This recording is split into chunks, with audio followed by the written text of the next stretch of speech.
Maturing is realizing that Terry from Soul Food was not the villain. The true villain was the rest of the family.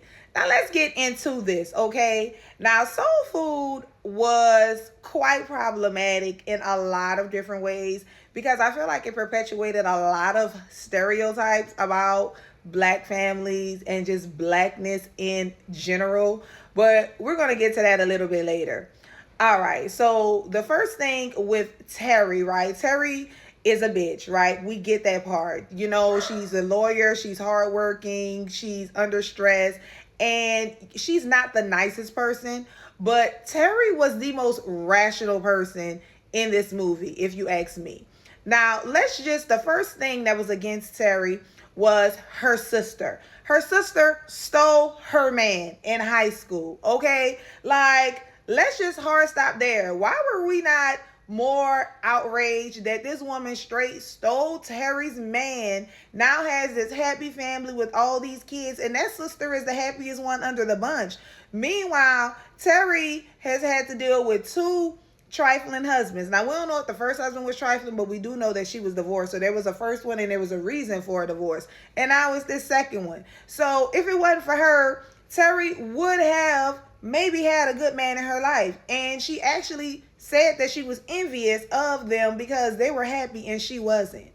Second thing is, Terry was always expected to pay for everything, okay? Because I took notes, okay? So yes, so Terry sat up there and Terry gave Bird a loan for her shop. She also paid for Bird's wedding. Then she also was paying for the property taxes and stuff like that on the house and all this, that, and the other. And then they expected Terry to go ahead and give them a loan to pay for Big Mama's hospital bills. And then turned around and got mad at her because she was like, no, she wanted to sell the house and put Uncle Pete in a nursing home. And that way, with that money, she could pay for the hospital bills and I guess pay for Uncle Pete's nursing home. And they're like, oh no, you can't do that and this, that, and the other. Okay, then y'all expect a woman to just take out her hard-earned money to go ahead and pay for all this stuff because y'all want to do it. And when were y'all going to pay her back? Because Bird ain't never pay her back for the hair shop. Like, when were y'all going to pay this woman this imaginary money back? Then let's talk about Cousin Faith. Cousin Faith was another true villain on this movie.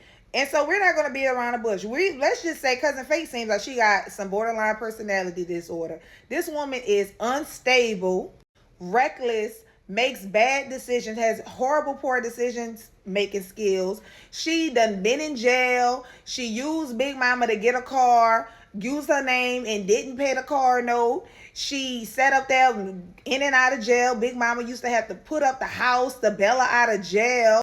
She couldn't keep a job. She was always on the go, always all over the place. And then she had the nerve. Oh, that was another thing. Terry had to sit up there and take this girl in her home. She had to do that. None of the other sisters did it. It was Terry that had to do it. So yeah. So then back to what I was saying. She then went and slept with this woman's, with Terry's husband.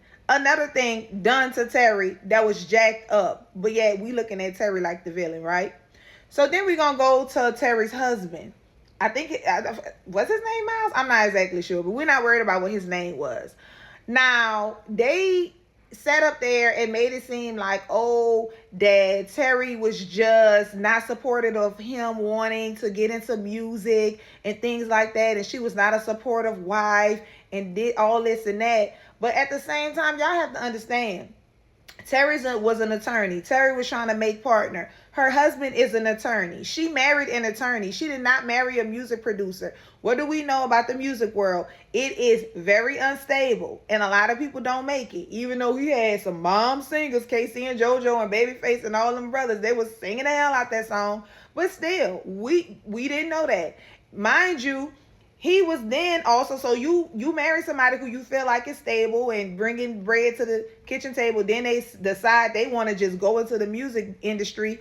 Don't know what's going on with that. And then what he was doing, he was taking money out of their joint savings account and not telling her, and then making it seem like, oh, she's the crazy one because she's asking him. But ladies and gentlemen, if anybody's going inside of account and you missing thousands and thousands of dollars, baby, we gonna ask where that money's going. Hello, and he buying studio time. Well, where is the album, my man? Where is the album? And yeah, I just didn't like the way that I felt like he was playing in her face, like, oh, why you not coming to my stuff and my performances and this, that, and the other. She was trying to make partners. She had to work, and she told him that. And then you just decided to fall on top of Cousin Faith. How dare you? Another thing done wrong to Miss Terry. Then after all that, they still kept doggone Cousin Faith around and was still inviting Terry's ex-husband to stuff. First of all, she shouldn't be around. He definitely shouldn't be around. Why are y'all playing in Terry's face like this, making it seem like Terry was so bad? Terry, yeah, she was like a sourpuss, maybe. She was like a little Grinch, but she was not the villain. Terry was, to me, the most rational one, trying to make financial decisions properly and correctly, and she was just stressed, overworked, and dealing with a man who changed ship on her, jump ship. So y'all, she is not the villain. Who I'm gonna tell you was part of the villainous group was Big Mama. Big Mama, because Big Mama too, I felt like she was sitting up there trying to gaslight Terry, telling Terry she need to mind her business and stop bothering her sisters about paying them money that they owe her back, and she need to worry about her marriage because she on marriage number 2. No, Big Mama, you was wrong for that. Mind you, Big Mama, you had a little husband that was sitting up there gambling and had you working in them white folks' homes per what you said, and having to save the house because he wanted to be spending up all the money. Okay? Now, this is the next thing I want to talk about. Some of these stereotypes that was perpetuated in this movie. Okay, that we sit up here and just be eating soul food all the time. Now, let's not act like we don't eat soul food sometimes and stuff like that. But this was a thing that bonded black people together. That's not true. Yes, black people eat soul food and have eaten soul food. But I just feel like the whole theme of, oh, this is just what holds us together, of with the juxtaposition of Big Mama getting diabetes, and this is what basically caused, the stroke that caused the untimely death of her, but then the same food is what brought everybody back together. It just felt like an oxymoron to me. It really just felt like an oxymoron. Also, too, the whole theme of the hardworking, successful black woman, Bird, who owns her, own company and stuff like that, getting with the inmate black guy that couldn't keep a job and stuff like that. That also sounds or feels kind of stereotypical, even though it does happen. It's just highlighting a lot of the stereotypes that go on. And one more thing, Bird was also a villain in this film. Bird knew that Lim was a felon and knew how hard it was for him to get a job. He lost his job and he did not feel confident enough to tell her. Mind you, her sister's husband told him not to tell her. Let's remember that. And she flipped the gasket when she found out that he couldn't keep a job. Then she sat up there and seduced her ex-boyfriend into allowing him to get a job. Then the ex-boyfriend went and told him the man hit him upside the head and lost that job. So then he ended up at square one. How you like that? Anyways, I think it's okay for us to sit back and evaluate our old black cinema movies and, just kind of pinpoint and highlight like what don't look right, don't sound right, or whatever that may have just felt normal to us when we were younger, when we first watched it. But y'all let me know what y'all think. Who was the true villain in this movie? Do y'all feel like this movie perpetuated some of these stereotypes? Y'all drop down in the comments and let me know. Thanks for watching.